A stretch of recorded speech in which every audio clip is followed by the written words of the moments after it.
The Fussy Gorilla, written by Catherine Veitch, illustrated by Sophia Touliatou.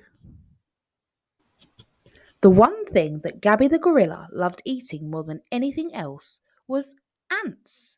Gorillas do eat ants from time to time, but the problem was that Gabi ate ants all of the time.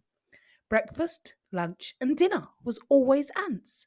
Her mother often said to her, "You eat so many ants that soon you'll look like an ant." It was a rainy day in the rainforest, and Gabi was having fun with her friends. "Let's have a race," she shouted, and in a flash she was off. Whoosh! She skidded round bends, zipped past surprised gorillas, and jumped over fallen branches. Gabi was going so fast she did not have time to stop and ran straight into an ant nest. "Are you okay, Gabi?" asked her friend Kwame when he caught up. But Gabi was more than fine, as what lives in an ant nest? Ants, of course. This was the perfect start to Gabi's day. By the time everyone caught up, Gabi had eaten hundreds of ants. She was beginning to feel full. "What shall we do now?" asked Kwame. But Gabi was up a tree and on to the next game already. "Last one to the crooked tree is a squash banana," Gabi shouted. The young gorillas raced towards the crooked tree. They all tried to catch up with Gabi, who was in the lead, and she would have won except... As Gabi stepped on a branch, she spotted something scuttling under the bark. "I need to investigate this," she said, and carefully peeled off some bark. Delicious! Gabi had found more tasty ants. This day kept getting better. By the time her friends had joined her, Gabi had eaten most of the ants and was feeling very full and sleepy. But Gabi would never turn down a game of hide and seek. "3, 2, 1, coming!" shouted Kwame. It did not take Kwame very long to find Jamila. Now it was just Gabi to track down. But where was she? It was getting late and they had to get back to their troop for lunch.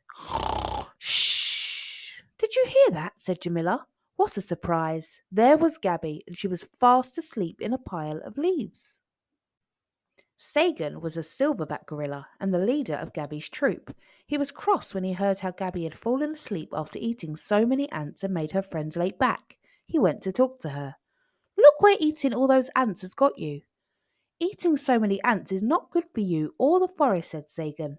"I'm going to teach you about our rainforest." Sagan showed Gabi a tree covered in berries. "Gorillas like berries," he said.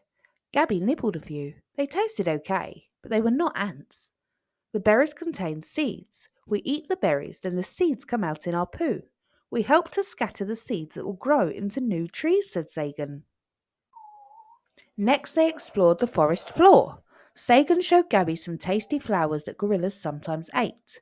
Gabi nibbled a flower, and it tasted nice, but it was still not an ant. "Just like berries, when we eat flowers, we help to scatter the flower seeds in our poo," said Sagan. Gabi liked the good things gorillas did for the forest. Lastly, Sagan took Gabi to a place she knew very well, back to her mother and all her friends. Most of all, gorillas love eating leaves, shoots, and stems. "These plants grow so quickly that the forest will be overgrown if we did not eat them," said Sagan. Gabi could not wait to try a leaf. "We are the gardeners of the forest." Gabi felt proud to hear about all the good things gorillas did for their rainforest. She wanted to help the forest and grow big and strong too. "I will try to eat lots of different things in future," said Gabi, "with maybe just a few ants," she added with a grin. The end. Thank you for listening, and if you enjoyed it, please like and subscribe and come join us for more stories.